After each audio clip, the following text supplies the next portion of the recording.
Hey everyone, I'm Patrick Jones and welcome to episode 46 of That Gives Me Anxiety. Oof, bit of a bit of a long week last week. If you've been listening, I was in New York visiting family and had a wedding, but didn't make it that full week. Unfortunately, Jamie and a few other people at the wedding came down with COVID.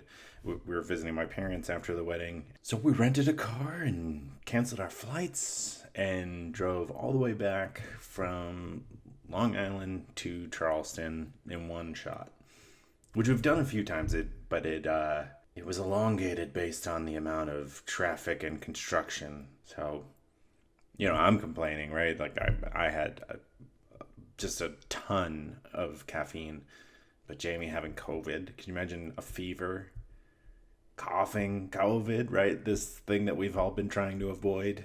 Except she had to do it with a 16-hour drive. Just like, oh gosh. But it's okay. My parents didn't get it, and somehow I didn't get it. Some combination of having it in early June and the booster that I got the week before is blocking it for me. I actually don't mind road trips. Really like doing them, in fact. But just, you're mentally prepared for it, and to just have to like switch your brain from, oh shit, Jamie has COVID, I got to rent a car, we got to get out of here. It's a little less fun, right? Part of the fun of a road trip is having the flexibility to do whatever you want. Not like, oh God, we got to go.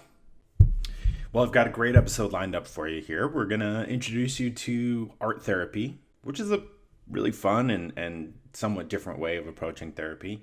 My guest is Lindsay Lederman, who's an art therapist herself and the clinical director of the Art Therapy Project. So helping to spread the good news of art therapy.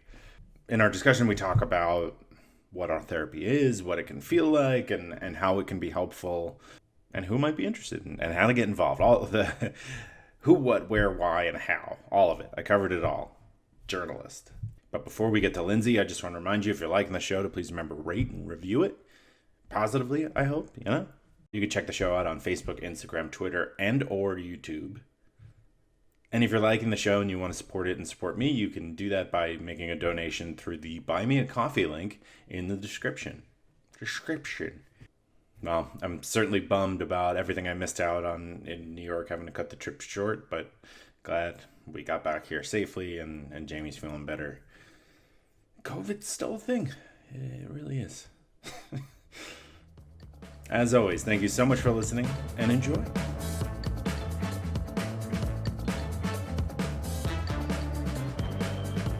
Joining me now on the podcast, I have Lindsay Lederman, who's an art therapist and among other things. Lindsay, thank you so much for being here. Thank you, Patrick. I'm excited to chat with you today. Yeah, I'm excited to dig into art therapy. It's something that I really don't know too much about, and I'm excited to hear and hopefully give the listeners a little bit more background on what it is and how it can help them and all that good stuff. So why don't we start off by you introducing yourself to everybody? Sure. Well, first, I'm so glad that you are having me on. Art therapy is kind of young in its time in the mental health field, and I'm so lucky I found this career because it's amazing. So I love sharing this with people. Right.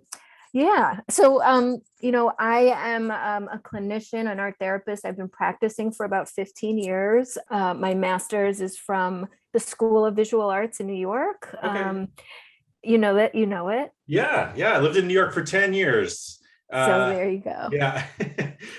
It's they have a fabulous program. There's a few programs in New York, many across the country. And, I worked in the hospital system for about 8 years in New York. And then I started an art therapy program at a children's hospital outside of New York. And I came back here for the role that I'm in now. I'm the clinical director at an incredible nonprofit called the Art Therapy Project. We're based out of New York. We do free group art therapy for trauma survivors of all ages. And we were really excited to get to connect with Preston Zeller, who had me in his documentary about the art of grieving. And the work that we do at the Art Therapy Project, we've been around for 10 years. We've worked with over 8,000 people. And so I'm very lucky, like I said, to have found this. That's awesome. Yeah, you can tell just watching you, for people who aren't watching you as you speak, the excitement is clear in your voice, but also in your body and your face. Like, it's so nice to watch somebody who's like, yeah, I found this great thing that I'm doing and now that's my job and it's Yeah. awesome. Yeah. So Thank I'm happy you. for you. Since it's so new, is there, well, why don't we back up a little bit and provide a little bit more context about someone comes to you. Are they coming to you with art therapy in mind already, or how does that usually work? Yeah, I think a lot of people, it's funny because when I graduated, it was much less heard of, and Mhm. people would like look at me cross-eyed at the bars or wherever I was going out and had like wild guesses about what it could be. And today you hear a little bit more like, oh, I have a friend who's in school for that, or my cousin knows someone. So it's getting a little more steam and a little more into the mainstream. But when people come to us, they've either identified as someone who needs something else besides traditional talk therapy, and through their own research have seen online usually art therapy or all the creative arts therapies. Some people have experienced art therapy in either like a rehab inpatient in their schools sometimes, and so they get kind of introduced in that way. And I have a lot of people who say they just started Googling because they're creatives and they also want like an extra layer of more professional support. And so that's how people have found us. But yeah, it's still not your traditional means of psychotherapy, which I hope changes because we have all the tools to provide that and the extra additional training and understanding of using the creative process to really help people access those parts and pieces of ourselves that we sometimes don't have access to because of there's no language for some of this, Right. or it's in our unconscious somewhere that we're not even aware of. So it's so unique and it's so helpful to so many people, and I hope that more people are able to find it. That's great. Yeah, I know exactly what you mean about sometimes there aren't the words to express, like times that I've been really anxious or depressed or grieving or whatever. It feels like this whirlwind, like the Tasmanian devil, like spinning, and there's brain fog. And when you try to communicate that to someone, especially someone who's not a mental health professional, like a friend or whatever, it comes out like disjointed and it's not clear. So it's kind of nice from the perspective of like, you can be a little bit more abstract. There's another way to communicate those Yeah. feelings. Yeah. I mean, it's such a cliche. An image, a picture is worth 1,000 words. And, Mhm. our first form of communication as humans was with cave drawings. And that's how we were communicating. Language developed out of that. And so even just you describing the Tasmanian devil, I'm just like, I see that in pictures.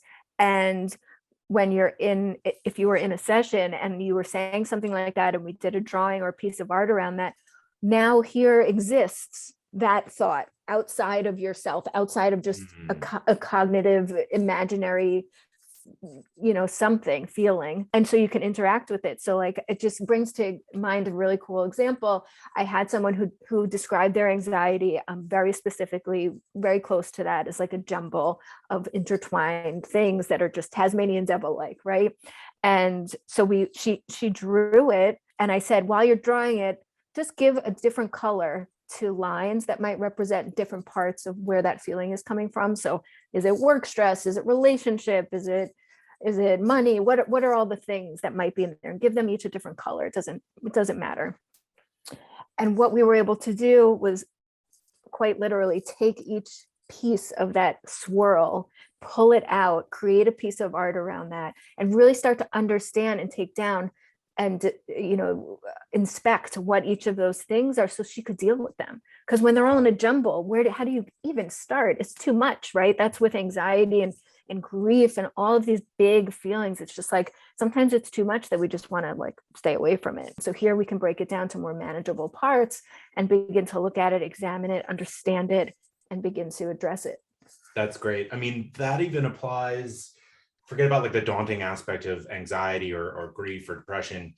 If you have to move, it's like, oh, it becomes this heavy thing. It's like, all right, but how do I even think about Yeah. starting? And so that's great to like give a roadmap Yeah, and thank you for pointing that out, because I think with the Art Therapy Project, we work specifically with survivors, but art therapy is not just for trauma, but the fact that it's so well understood as it relates to trauma and the understanding of where trauma is stored in the brain and all those intense emotions, everyday stressors. We're living in a global pandemic. I mean, there are things that are very real for people who might not necessarily identify as someone who has trauma, but everyday stress, just being people in the world today, this is just a fabulous way to be able to help manage some of that overwhelm that I think a lot of us kind of just deal with on the regular.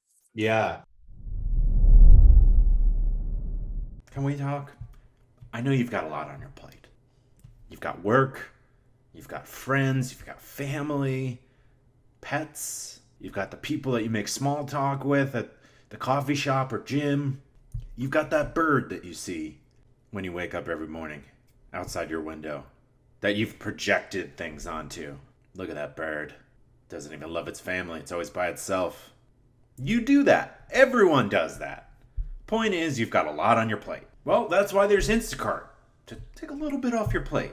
Using Instacart, you search for all your favorite foods and things that you need from the grocery store, all online, all while you're looking at that bird, wondering why it hasn't called its mom. And they deliver it to you. They go to the store and do the shopping for you. And they can deliver it in as fast as an hour. And you can sign up by clicking the link in the description, wherever you're listening or watching. And that's a great way of supporting the show. So it's a great way of supporting this show. It's a great way to make your life a little bit easier, because we all know that you have so much going on, like wondering whether that bird judges you back. It's so funny that I'm learning about this now. There was one time, I think it was like 2016, where I was hitting like a very, very deep low. And I just had the impulse to go to an art store and paint some stuff. And it was nice. It was, I showed it to people as I ended up drawing like a kind of like a stick figure. I still have it, actually, a stick figure that was like empty and hollow. And I was like, this is kind of how I feel. And it was nice in that regard to just do that. Yes, it's so interesting you say that, because I recently, the Art Therapy Project has also been doing a lot of virtual workshops for organizations and companies around the US that are realizing that their staff is like exhausted and burnt out, and they want to do these like wellness workshops. And I had multiple people in there say that during the pandemic, they like went and got like colored pencils just because they just needed something to do, and that they were like finding that just immensely helpful. They didn't know why exactly, but like they were like, what is that? And so one of the great things about just being creative, not exclusive to art therapy, we don't own art, is that getting to reconnect with that. Like, when's the last time someone gave you time and space to be playful again and just make art, not the paint and sip where you're all going to end up with the same sunset, which is also cool, but just like play, right? And just get back. And that's like this little part of ourselves, especially as adults, that we lose over time because we have jobs and we have families and responsibilities. So a lot of the workshop participants have mentioned that. And I want to say, because it's so funny, you said stick figures, because so many people like art therapy, like, I can't even draw a stick figure. Why should I do art therapy? It doesn't make sense for me. It's so important. I want everyone to know art therapists are trained in understanding the use of art materials and different media. You do not have to be an artist to do art therapy. It is just about getting creative and getting in there. And I'll share personally, when I found art therapy, I was always like creative as a kid and teenager, not particularly talented. You know, I didn't have like people wanting to look at my stuff. I just like enjoyed it. And I actually just had like, I was taking art classes because I couldn't find a job after college and all these things. And I had a professor say, like, your artwork has a lot of emotion. And that's how I heard of art therapy. And so being an artist is not a prerequisite. It's for everyone and anyone. Mm-hmm. Absolutely. That leads me right to where my next question was, which is, someone comes to you and they're going to do art therapy for the first time. I'd imagine there's a lot of people that are like, well, it's not going to be good. This needs to be good. How do you help somebody just put paintbrush to paper? Great question. And we have, it's the range, like I said, a range of people that come to us for art therapy, some who identify as artists and they're like, I can't wait, give me those art materials, I'm ready to go. And then just like you said, people who are like, oh. And what's really wonderful again about our training and our clinical experience is that we don't have to do art right away. Taking it's a risk, right? There's this, I'm going to be judged, I'm going to have those self-judgments, all of those things come up when you give someone a blank piece of paper and say create, if you're not someone who's confident or feels good about those creative skills. So you have all those fears that come up. And so I've spent weeks, sometimes months with people in session, not doing art and talking until we develop that rapport and sense of safety where they can take that leap and start creating. When I was working with kids, it wouldn't even, sometimes they would just be like rebellious. They just like, oh, I'm here for art therapy. My parents are sending me here. I'm not going to make art. And so part of it, sometimes like I would like sketch in front of them or just doodle while they were talking. And I'd put some colored pencils or just a regular pencil and some paper out and just like model that I could be doodling. It doesn't matter. It doesn't have to be anything. So there's different like interventions and ways that we work with people to help them kind of, again, take that leap, especially if they don't identify as someone who feels confident about art making. And that's the beauty of being in a room with an art therapist. There's creativity, which I think is beautiful and helpful for people, but the professional help and having someone there with you to give you that supportive, safe space is a wonderful part of like our mental health profession. Yeah. Oh man, that sounds so wonderful. I'm so curious, how much do you intervene? I'd imagine you're kind of playing it by ear and watching how the person is progressing, but I'm interested to hear your perspective on when you're like, well, all right, why don't we try this? Yeah, that's a great question. So a lot of the time and what we do in session is we're assessing, and this is a big misconception that we're like interpreting artwork, that we can tell you that means that, and red means angry, and there's everything's subjective. And so our role is to really assess and ask the right questions to help the individual who's coming to us for treatment make those decisions and associations for themselves and explore how that relates to their symptoms or their needs or what they're going through. So a good example about something specific in terms of intervention, I was talking with someone recently. Color in art therapy is very much related to emotion. And so I used to work with teenagers, many of whom came from difficult backgrounds and had a lot of symptoms of depression, and they would only use pencil.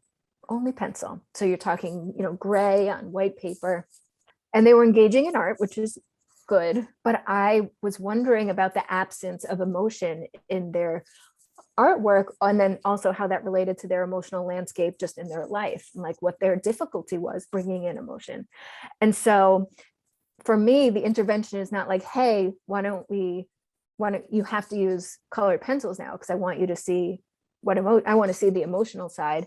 But it's like, I'm going to put some colored pencils on the table. I might say a little bit, have you thought about adding color or not? And people are going to make their own decisions, very much like with my personal approach, but I think a lot of art therapists, like a person-centered humanistic approach, where we want to meet people where they're at. We're not the experts on you. You're the expert. We're just there to help you navigate the twists and turns that come with life. So, I've put that pack of colored pencils on a table and just alluded to them and said, hey, have you thought it might be nice? This is why, and giving a little psychoeducation around that so people understand why we might be suggesting or moving towards a different material. And sometimes people are like, sure, I want to try it. And other times it's no. And you keep kind of assessing and finding different ways to help people express those things and understanding what are we avoiding, what do we need exposure to, and maybe exploring even what the avoidance is around that. And with art therapy, what's so great, there's so many different mediums. For someone coming in that's like, you're asking me to, like you said, putting that paintbrush to the page, a blank page, scary, right? For some people, well, let's start with collage. Do you like to sew? Do you build things? There's all these different art media that we can use to even have like an inroad to that creative process to at least get going. And so there's a lot of options in terms of how art is used within sessions. Your office sounds like it's just like a really fun arts and crafts space. We are so lucky. The School of Visual Arts, which again happens to be where I got my master's, but they also are a big supporter of the Art Therapy Project. They donate the space to us. We have a beautiful studio in downtown Manhattan with all the art supplies you could imagine. We get donations. We have our own budget. We're very lucky to be able to offer a good range and quality of material to the clients we work with. That's great. Yeah, that's so fun. Today's episode is sponsored by My Software Tutor. Can Excel be my friend? Do you want a new friend? Thinking about making new friends both makes me excited and sad. So it can be hard to make friends as you get older. And so I feel like sometimes you get surrounded by people. It's like, yeah, I guess we're friends. But also if you truly connect with someone, you can make new friends as an adult. On both sides of the fence here. So Excel can be your friend, or it could be surrounding you. That's just probably because you don't know it that well. Many people, I've deviated so far from the copy, let me get back to it. Can Excel be my friend? Many people have wondered this for years. The answer is, yes it can. That was so much shorter than where I was going with it. All right, let's talk about My Software Tutor. They offer 3 levels of real-time Zoom-based courses with a live instructor. They all deliver practical, functional business skills in a friendly, supportive environment. That sounds nice. I mean, it could be so daunting to learn Excel or make friends. These courses will increase your marketability, whether you're an employee, job seeker, consultant, or contractor. That sounds pretty good. Register at mysoftwaretutor.com and use the promo code POD20 to save. And use the promo code POD20 to save 20% off all registrations. I imagine the answer to this next question also falls within this spectrum of trying to figure out with the individual person. But I guess I'm curious to hear how much time you spend talking about the actual art, or is the art more just something you're doing to like remove the layers of like judging what you're about to say? All of the above, right? Yeah. So depending on the person, whether it's an individual session or a group session, I've had sessions where the art in and of itself is doing the work and the talking is not the emphasis. The metaphors that people engage in within their art process tell a story. And so I kind of let that unfold. And that's again done with this assessment. How much are people willing to go in there? Maybe people are more defended. I had a client who was like that and was not really processing his art. We call it processing when you talk about the art. But after like 6 months of working together, I say, can we look back? This is another wonderful thing about art therapy. You have a physical piece from your sessions. When you're in traditional talk therapy and you ask someone what you were dealing with 6 months ago, I mean, I don't know. I don't remember. Did I make progress? Have I not made progress? Mm-hmm. So we did this review of his artwork, looking at kind of different points over the 6 months. And I was like, what are you noticing? And he was able to be like, oh my, I'm using these different colors. Okay, what do those colors like mean for you? Well, they're brighter. So, that kind of makes me think of feeling better and happier. Like, do you feel better and happy? So you kind of engaged in this conversation in this reflective process. But in typical sessions, yeah, you would process the artwork and talk about it and reflect on it, really giving the client time to work on it without being like, what's that? And what's that? Yeah. Because you don't want to interrupt that kind of flow. It's almost like, a stream of consciousness that comes out. You don't want to interrupt it. And then there are times where being able to share that artwork, like within a group, like with the Art Therapy Project, and really let other people in and get to that vulnerable place of sharing is really, really incredibly powerful, because I think so many of us carry some shame and some kind of, mental health stuff shouldn't be shared and talked about. And you might feel very alone in your feelings. And so just like in again, a traditional group therapy, talk therapy, someone might feel uncomfortable sharing those things. But for a group art therapy, you can just hold up your artwork and share in that way and be seen without saying anything. So there's so much power to it. There really is. I mean, going back to my limited experience with this, I connect with that. I made a series during that time of like 4 paintings, all containing the same stick figure like character with different colors around it. And I can connect to how I felt there. It's almost, I want to call it like a trophy, except it's like a reminder of the lows, right? It's a complex emotion that I'm trying to unpack right now in front of you. But I'm sure you've had people talk about things like in that manner. It's like I do keep it around as a trophy and a reminder of why it's important to take mental health so seriously. I love hearing that you did that. And I'm going to ask, I want to see all that stuff. But yeah, I mean, it's an imprint, right? It's an imprint of that moment in your life, and it represents it. And that's, again, something so unique to art therapy, is that you have those imprints. And so you can have reminders of the difficulties. You can also have reminders of the successes and the triumphs. And the beautiful, I've done this in session where people create artwork that reminds them of something quite difficult. And what we talk about is like, where does that need to go? Like, do you need distance from it? So here you're able to take that feeling out of your mind, create it on a piece of paper, and maybe like today it's too much. So we might make a box or a folder or a safe space for it. So we're not deleting it from our memory. We are allowing it to exist, but also giving ourselves some relief from being overwhelmed by it. And so that ability to control and kind of titrate how much you connect with those difficult thoughts and feelings is so unique to art therapy. It's such a beautiful part of the process. I've seen people create and not realizing that was what was going on for them, something quite almost traumatic in nature. Oh my God, I can't believe this is what came out today. And it's like, do we need to close it? And then, or if it's in a box, I've done like boxes where people can keep things. It's like, do we want to open the box today? Is there something we're feeling healthy in a healthier place today that we can revisit? And again, without the physical object of the art, how do you doing that in talk therapy has its challenges. And so we get this, it's a blessing to be able to have these reminders, these imprints. Yeah, it's incredible how helpful it is to be able to take something out of your mind and body and just set it aside. I love the idea of actually putting it in a box. It's almost like you've contained the monster, like the Ghostbuster trap, and you're putting it into the building, and hopefully no one from the EPA comes out and lets it out. I love your metaphors. Yeah, until you're ready. Exactly. It exists. So much of what we go through, sometimes we want to like forget things. Oh, I don't want to deal with that ever again. And the reality is it's a part of us, and we can't delete those parts. When you try to, it takes a lot. Number one, it takes a lot of emotional energy. You'll feel zapped. You'll feel exhausted because you're pushing and shoving those thoughts and feelings away. So if you just let them be, give them an opportunity to exist, and finding a way to not let them take over is like the ultimate goal, right? And so I think it's a great metaphor for what we do in art therapy. Yeah.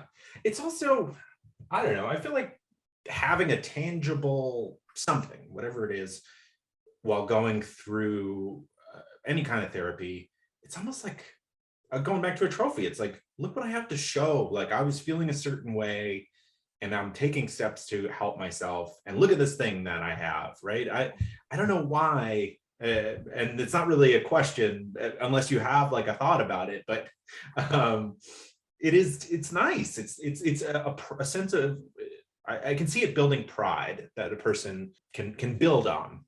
Yeah. I think like we are the sum of our parts, of our stories, of our history. And so when you can visually see those parts, I think it does bring a sense of pride. The Art Therapy Project does client art exhibitions where clients are invited to share their work, and like when they see their work hung on a gallery wall, or recently a virtual exhibit online, it's like there's a sense of pride, even when it's something difficult and something maybe ugly or something traumatic. And so it's like, here it is, I'm giving light to it instead of keeping it in the darkness and hidden. Right, absolutely. Do you wish you were one of those thoughtful card people but don't have the time or energy? I don't know why I did bunny ears on that. Or maybe you had a personal assistant. I like to pretend sometimes when I'm running errands that I am my own person. I make up games in my head. I might be revealing too much about myself. But you don't need to pretend to be your own personal assistant, at least when it comes to cards. Because the Cardist Studio is your personal assistant. Let's set up a situation. You think, oh, I should send them a card. But things get in the way. You're busy. All you'd have to do is jump onto thecardiststudio.com and tell them exactly what just popped in your head and why. And you'll get credit for your thoughtfulness. Here's what they'll do with that information. They'll get your personalized message handwritten into the card and into the mail for you. And you don't have to save space in your brain for this character that you've created as a made-up personal assistant. This bit is really getting off the rails. It's fast, it's custom, and it's a total life changer. Hey, you are a thoughtful card person now. Thecardiststudio.com. Thoughtful. Just got easy. And you can use the promo code ANXIETYPOD for 10% off your orders.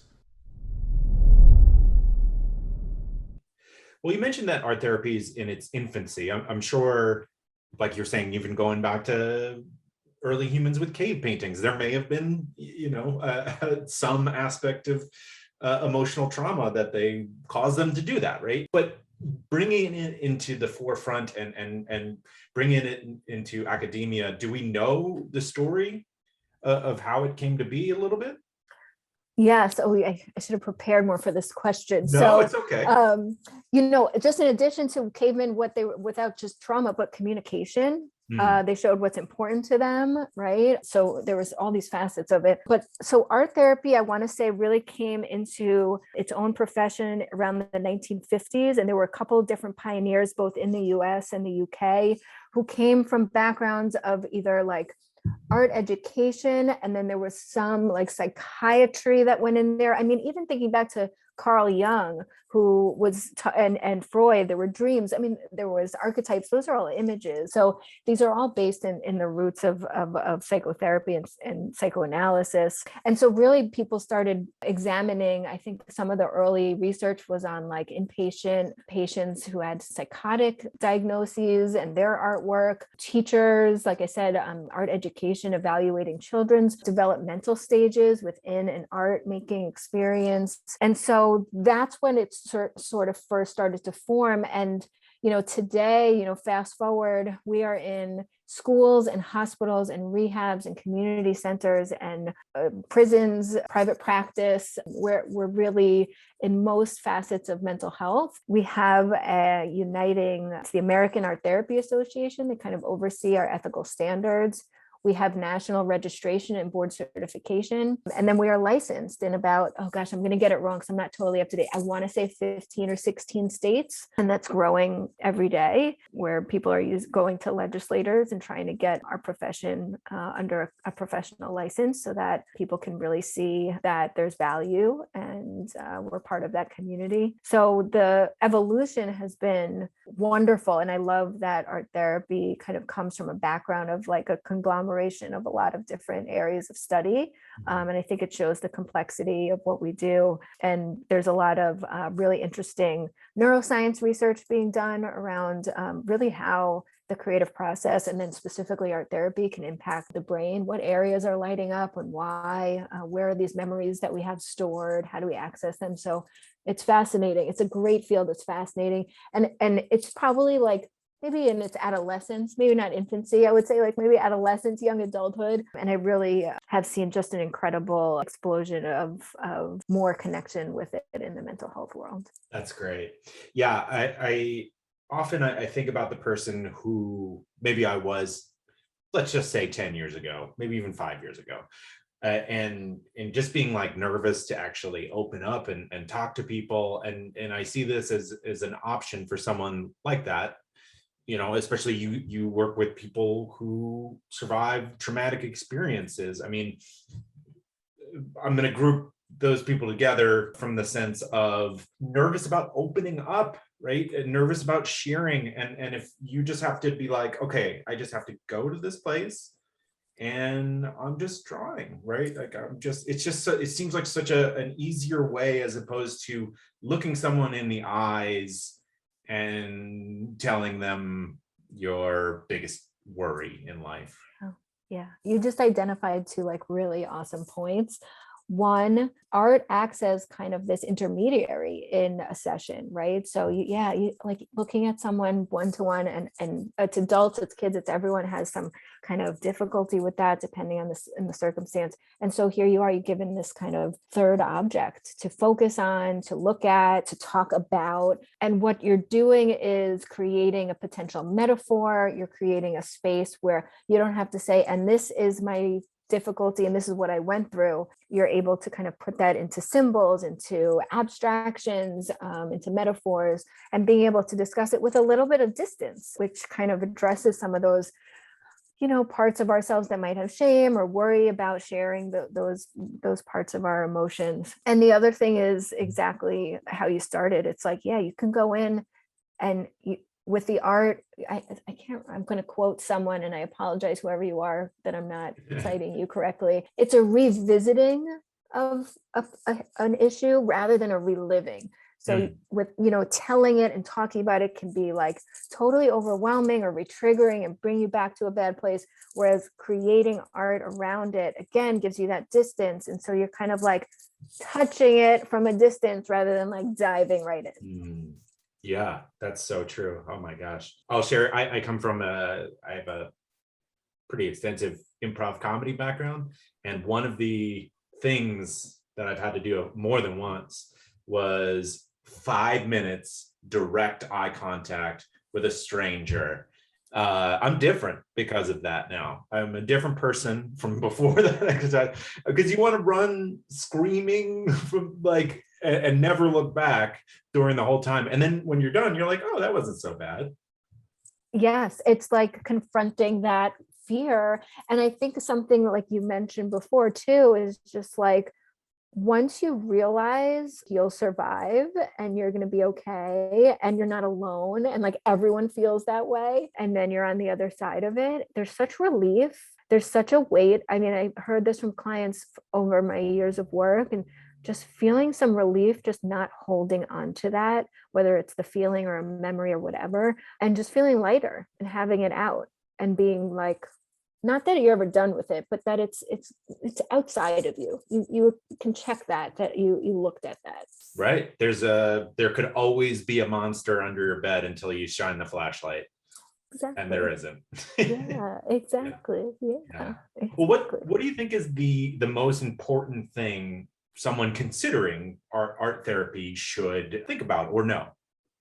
So like right off the bat, I'll get real technical. You want to find someone with good experience, the right credentials, a good professional. I think a lot of time people hear of art therapy and maybe people do therapeutic art making. You want to find, if you're looking for professional, you want to find someone through the American Art Therapy Association website has a really good resources for that. Second of all, jump in. It's just like have that trust that you're going to like not only be able to like deal with some things that have been maybe getting in your way, but it might be a really enjoyable process too. So many people have either, again, like abandoned that creative part of themselves or never got to really develop it. And so many people, even while dealing with extremely difficult topics, find a sense of joy in creating. I think, again, as adults, we lose that. When are we creating? When are we making something that didn't exist 5 minutes ago? I mean, it's such an amazing process. So if you are someone who wants any of that, this is